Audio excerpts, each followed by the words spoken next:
When Madame Pompadour was on a ballroom floor, said all the gentlemen obviously, the Madame has the cutest personality. And think of all the books about Du Barry's looks. What was it made of, the toast of Paris? She had a well-developed personality. What did Romeo see in Juliet, or Pierrot in Pierrette, or Jupiter in Juno? You know. And when Salome danced and had the boys entranced, no doubt it must have been easy to see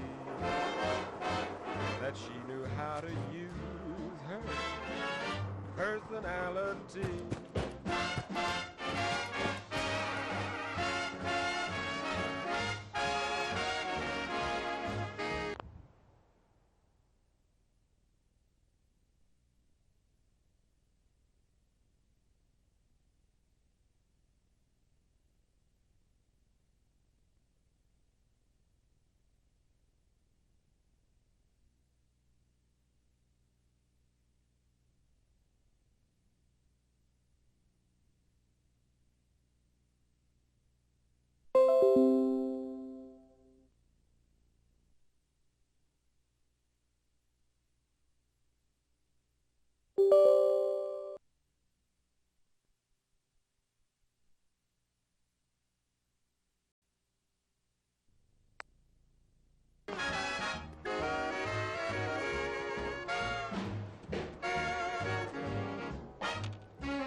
Well, and never sit on a boss's settee, unless she's got a perfect personality.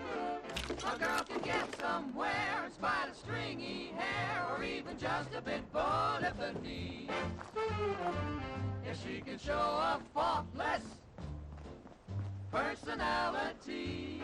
Chained up on the other side. Offered certain things like sable coats and wedding rings by men who wear their spats right. That's right. So don't you say I'm smart and have the kindest heart. Oh, what a wonderful sister I'd be.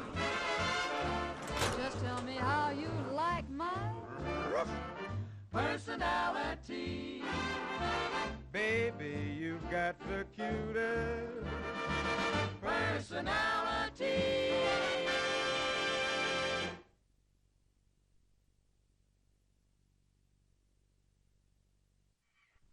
And now, a word from our sponsors. It's been said that a dog is man's best friend. Well, let's re-examine that theory, shall we? Does a best friend leave excrement all over your yard or rub his privates on your leg? Does a best friend demand you feed him, walk him, and throw him sticks, when clearly the only one getting anything out of this relationship is him? No. True friendship is mutually beneficial. A real best friend will tell you a joke when you're feeling down, or bake you a cake on your birthday. He doesn't dirty the floors, he sweeps them. And he greets your arrival with a sharp tongue, not a slobbering one. It's time we ask for more from a friendship. General Atomics Mr. Handy, man's best friend, reinvented.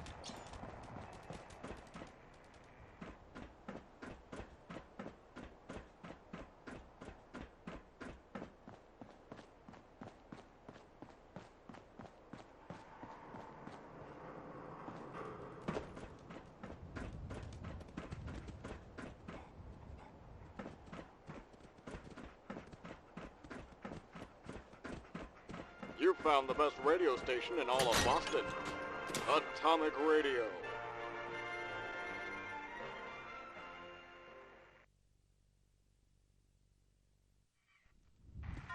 The year was 1842. The place? Somewhere west of the Colorado. The Deadland, as they called them. for reasons that were obvious to people on the outside and heartbreaking for those left in. Somewhere deep in those deadlands, there was a town without a name, and there was a reason for that, too. You see, for a traveler, a name is something timeless, a marker you can put on your map and find decades later. A name is a promise, a sign at the door that meant shelter from the dust storms and a card game at the saloon.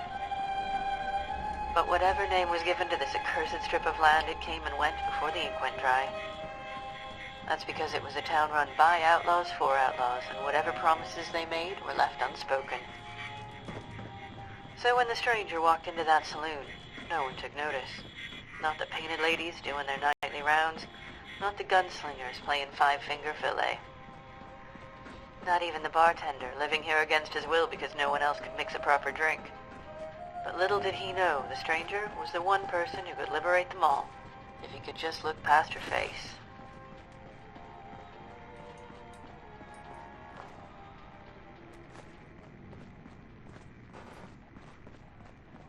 Give me a shot of whiskey and leave the bottle. Coming right up, ma'am. You new in town? Yeah, I heard you got trouble with some outlaws. That's putting it mildly. But there's nothing anyone can do about it now. Where's the sheriff? If you mean the man with the badge, he's in his office. The hell? But the badge doesn't mean much. The guy wearing it shot the previous owner dead. Sounds to me like you could use some help. Maybe even a new sheriff. I'm sorry, lady, but you're wasting your time. This town is beyond saving. You know how I know? Because every day some gunslinger comes riding through here, talking about how they're gonna clean this place up. And every single one gets strung up and fed to the crows. And your point being? I'd hate to see that pretty face of yours added to the list. That's not how I make my living. It doesn't matter how fast you are with that gun. They've got numbers, and they don't fight fair. Well, good, because my hands aren't that fast anyway. But that doesn't mean I'm gonna dirty 'em. So, you aren't fast, and you don't fight dirty. Sounds to me like I'm wasting that bottle on a corpse. Don't worry. In about a week, I'll be the only one left to pay their tab. You know, you do a lot of talking. But believe me when I say it's nothing I haven't heard before. The fact remains, there's more than 20 of them and one of you. There's ways to even the odds. And how are you going to do that? I don't know yet. But if you want to help, you can start by telling me about the outlaws who run this town. I want to know where they eat, where they piss, who they sleep with and where, starting with the men at the card table. The old bartender told her what she needed to know, even though part of him felt like he was sending her to her grave. In response, the stranger simply nodded her head, confident in the fact that while her hands were slow, her aim was true. But more than that, she knew she was willing to dirty her hands far more than she let on, and it started the day she picked up that gun. Engage with me, huh? To the stranger's gun was never an equalizer, a necessary evil for someone born of the fairer sex. What did that word even mean, fair? Life had never been fair to her. In fact, it spent every day of her childhood finding new and inventive ways to express its cruelty. None more so than the day her brother died. So when she found a way to tip the scales, to bring balance to an unjust world, there was nothing dirty or unfair about it. Who's the leader? That would be the sheriff I mentioned earlier. You won't get to him as easily as the others. He doesn't have a routine, and he keeps 2 bodyguards with him at all times. But he does have a weakness, if you can call it that. A flair for the dramatic. So he likes putting on a show. High noon, guns and holsters, all that. That's right. But like I said, you can't really call it a weakness, because he's such a quick draw. Faster than anyone I've ever seen. And if you're as slow as you say... Let me worry about that. Tell the Undertaker he can expect 17 bodies by the weekend. The bodyguards will surrender after I kill the sheriff.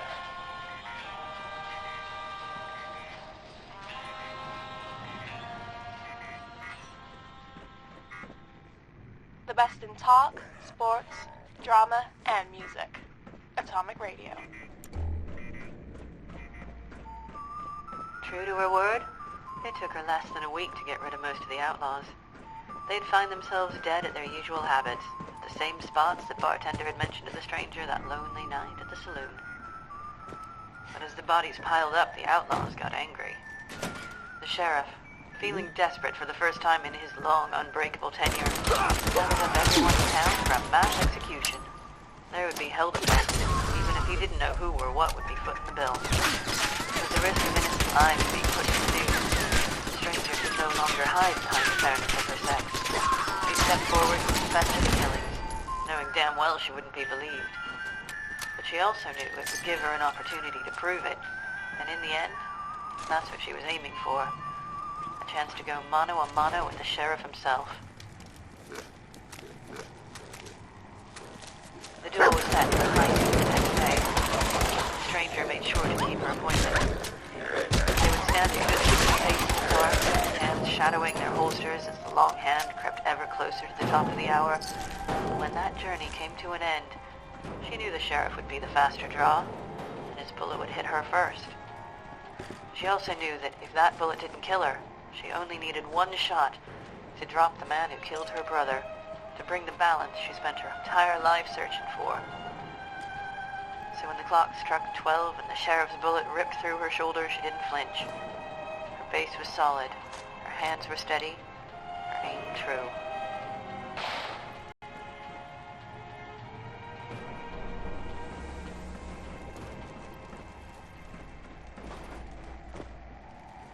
The stranger left the town the next night, but not before paying her tab and leaving the bartender a generous tip. The bartender asked her to stay, of course, and when she said no, he asked her for a favor instead. He figured the town was finally worthy of a name. What better name to give it than that of the savior? The stranger refused to give one, so the town went on nameless for a time.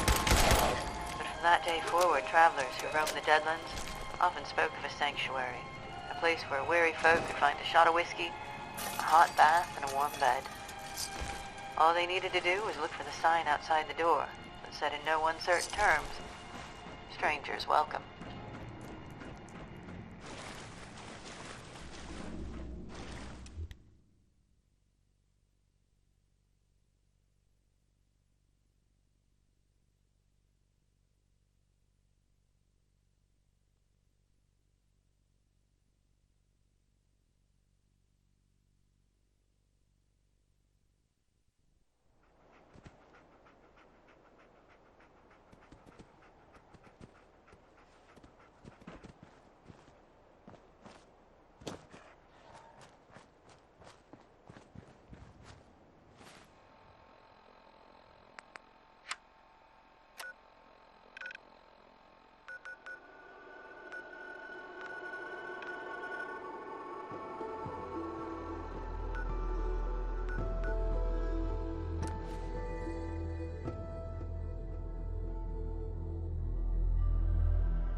Those raiders?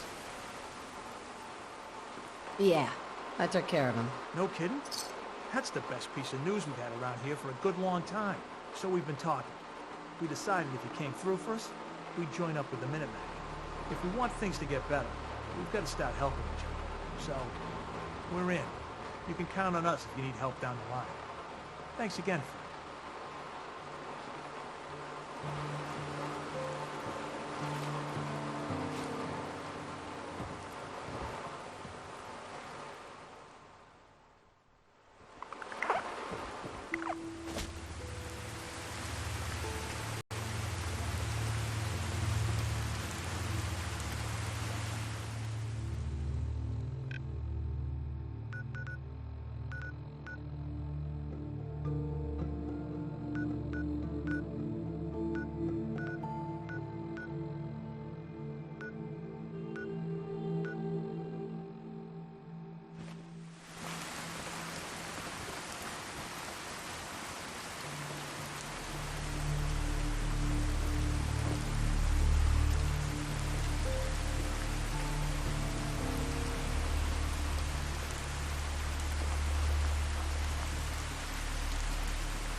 Got it.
You ask me, freedom's always worth fighting for. You know that settlement you sent me to help? They've decided to join the Minutemen. That's great news. I knew you were the right person for the job. By the way, Really? I don't think I ever told you what happened to the Minutemen. How I ended up as the last one. I'm listening. Have you heard of the Quincy massacre? What was it? I thought everyone in the Commonwealth knew about that by now. Where the Minutemen betrayed each other and the people they were supposed to protect. I was with Colonel Hollis's group. A mercenary group called the Gunners was attacking Quincy. The people there called for the Minutemen to help. We were the only ones that came. The other groups, they just turned their backs on us and the folks in Quincy. Only a few of us got out alive. Colonel Hollis was dead, so I ended up in charge of the survivors. We never found a safe place to settle.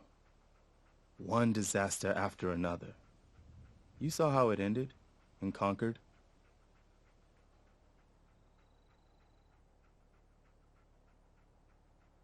As long as you don't give up, the Minutemen will survive. I'm not about to give up, but I can't protect the Commonwealth all by myself. Hell, I could barely protect these people. That's why I'm talking to you. I can't rebuild the Minutemen, but I think you can. That means a lot coming from you, Garvey. I appreciate that. Does that mean you'll do it? Okay. I'll do it. Good. Good. Welcome aboard. I feel like this is a whole new start for the Minutemen. Don't worry.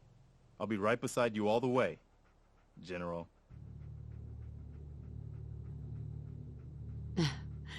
That's quite a promotion you just gave me. The leader of the Minutemen has always held the rank of General. Our last leader was General Becker.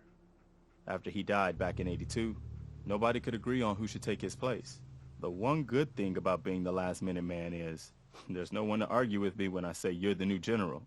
Now it's your job to make it more than an empty title. I've got something a bit different for you.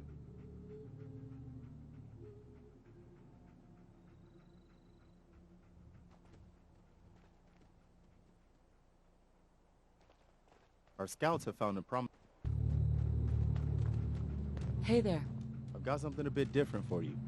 Our scouts have found a promising spot for a new settlement. The trouble is that some kind of vicious beasts are lairing there.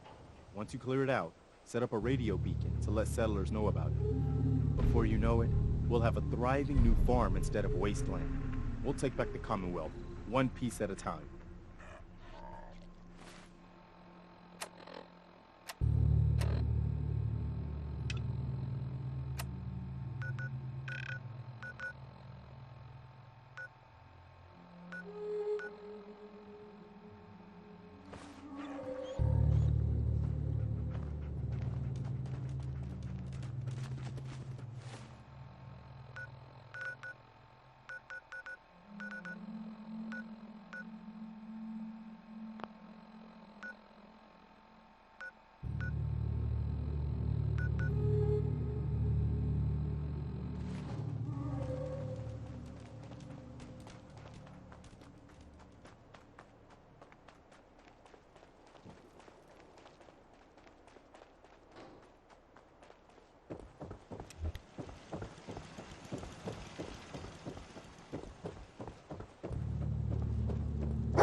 boy.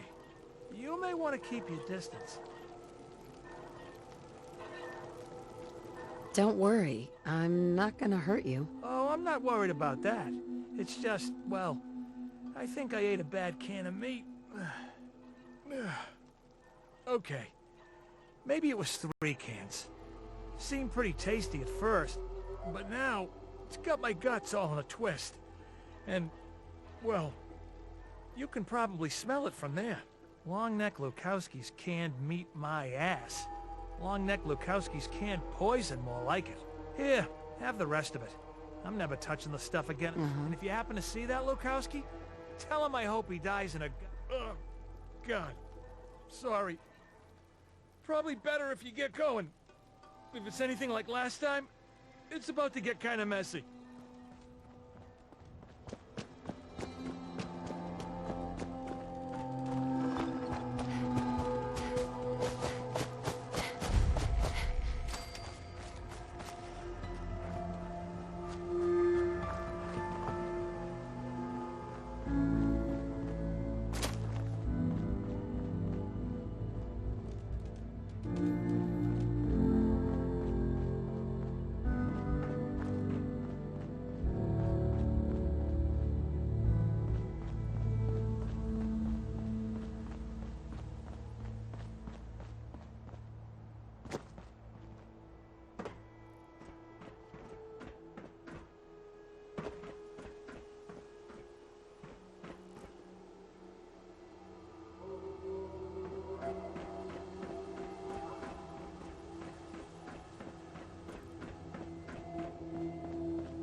You're not talking your way out of this. It's gonna kill me. No more from you. You're not replacing me. Please, you gotta help me. This guy's a synth, and he's gonna kill me and replace me and my family. Oh, God. My kids. Don't you dare bring them up. He's the synth, and he wants to replace me. Please. Please, you gotta believe me. You can't let that thing do this.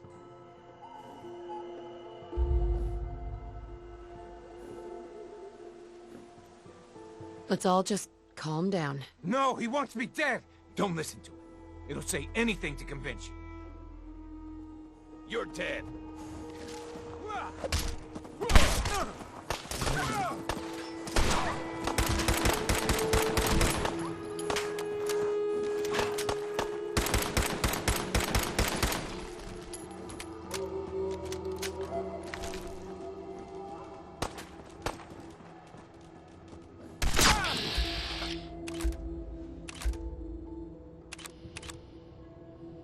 Think I'm scared, huh?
Wait there.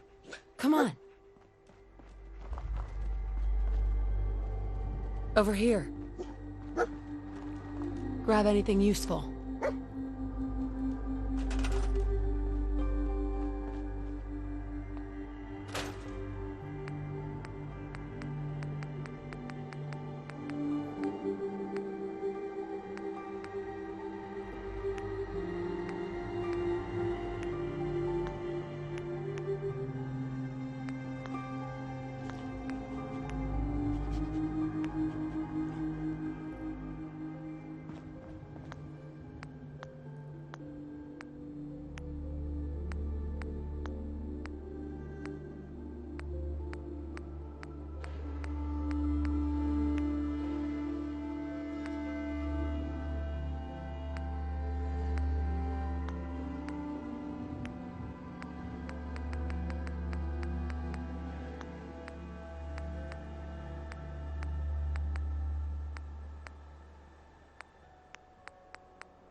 anyone could hear me, I need your help.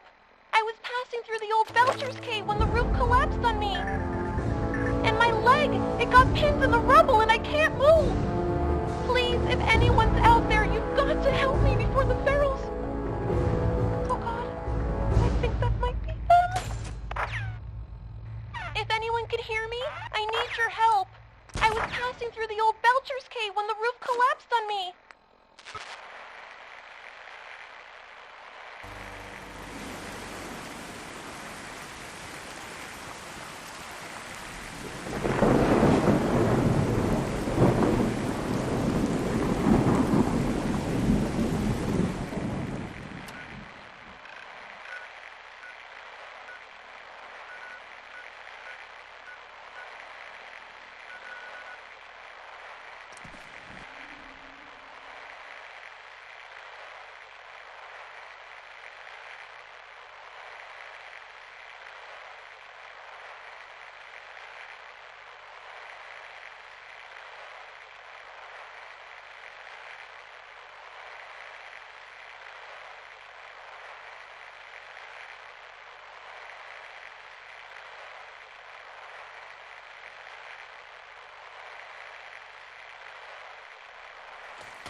Yeah? Huh. After all these years. I cleared out that spot you sent me to and set up a radio beacon there. That's great news. Once folks have some place to call their own, they'll be willing to help defend it. As usual, I have something else for you to look into. I'll mark it on your map. We'll use all the support we can get, so see what you can do to help.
another settlement has sent word that they need our help.